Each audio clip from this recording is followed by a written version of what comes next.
How did Vietnam War refugees manage their escape? Imagine being trapped in a country torn apart by war and political upheaval.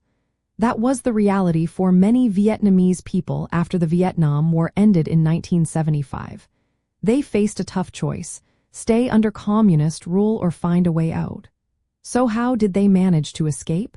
Let's explore the different ways they did it. Right after the war, many families used overland routes to escape. They traveled through neighboring countries like Laos, Cambodia, and Thailand. Some crossed borders at night to avoid detection. Others joined official evacuation programs.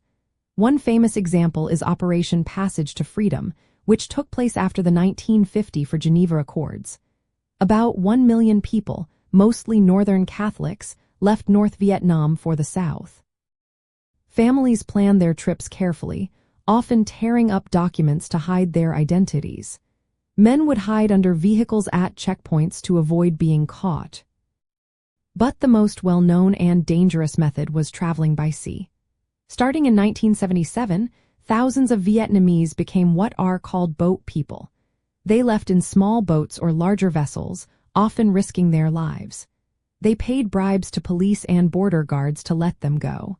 They also paid smugglers to arrange their boat trips.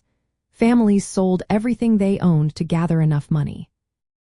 The boats ranged from small fishing boats to large steel ships that could carry over 2,000 people. These journeys were risky because the boats were often overcrowded, poorly equipped, and vulnerable to storms or pirates. Refugees faced many challenges during their escape. They waited in crowded camps with limited food, medicine, and shelter. Many had to compete for limited space on boats or in transit camps. Despite these hardships, more than 400,000 Vietnamese successfully reached other countries between 1978 and 1997.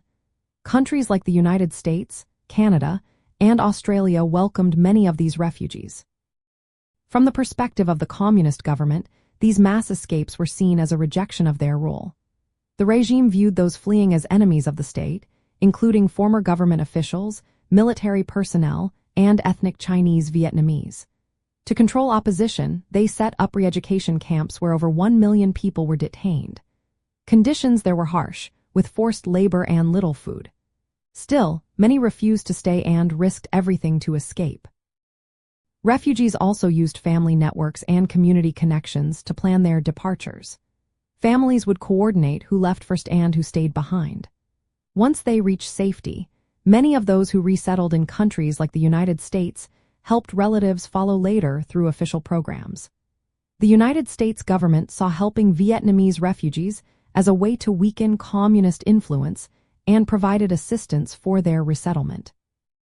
In the end, the escape of Vietnamese refugees was a mix of courage, resourcefulness, and determination. Whether through organized evacuations, perilous sea voyages, or secret overland routes, they found ways to leave behind a difficult past and seek new lives elsewhere. Their stories show how strong the desire for freedom can be, even in the face of great danger.